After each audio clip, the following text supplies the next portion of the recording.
কোন বাহনে আসছেন মা দুর্গা, কিসেই বা যাবেন? আগমন শুভ হয়েও কি অশুভ সংকেত? চলো বন্ধুরা জেনে নেওয়া যাক। দেবী দুর্গা 4 প্রকার বাহনে আগমন ও গমন করেন। সেগুলি হলো গজ, ঘটক, নৌকা ও দোলা। দেবীর আগমন ও গমনের উপর প্রকৃতির পরিবর্তন নির্ভর করে। দুর্গার আগমন ও গমন বারের উপর নির্ভর করে।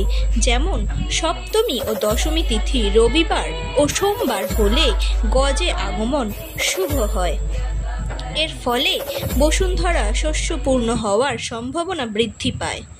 মঙ্গলবার এবং শনিবার হলে ঘটকে আগমন বা গমন ফল অশুভ হয়, অর্থাৎ ছত্রভঙ্গ, ধ্বংস বা ছন্নছাড়া আশঙ্কা দেখা দেয়। বুধবার হলে নৌকায় আগমন বা গমন এর অর্থ বোঝায় বন্যা বা জলমগ্ন ধরনী।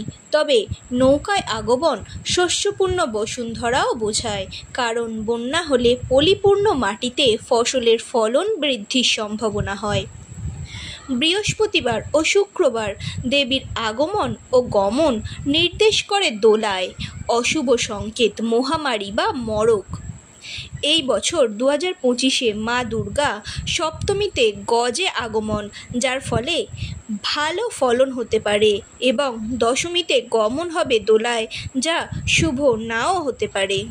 চলো বন্ধুরা, মা দুর্গার কাছে আমরা প্রার্থনা করি সকলেই অন্ধকার প্রতিকূল পরিস্থিতি কাটিয়ে উঠতে পারি, মানুষের মতো মানুষ হতে পারি। জয় মা মঙ্গলময়ী, সকলের মঙ্গল হোক। চ্যানেলটিকে ভালো লাগলে সাবস্ক্রাইব করে লাইক, শেয়ার, কমেন্ট করতে ভুলবেন না। ধন্যবাদ।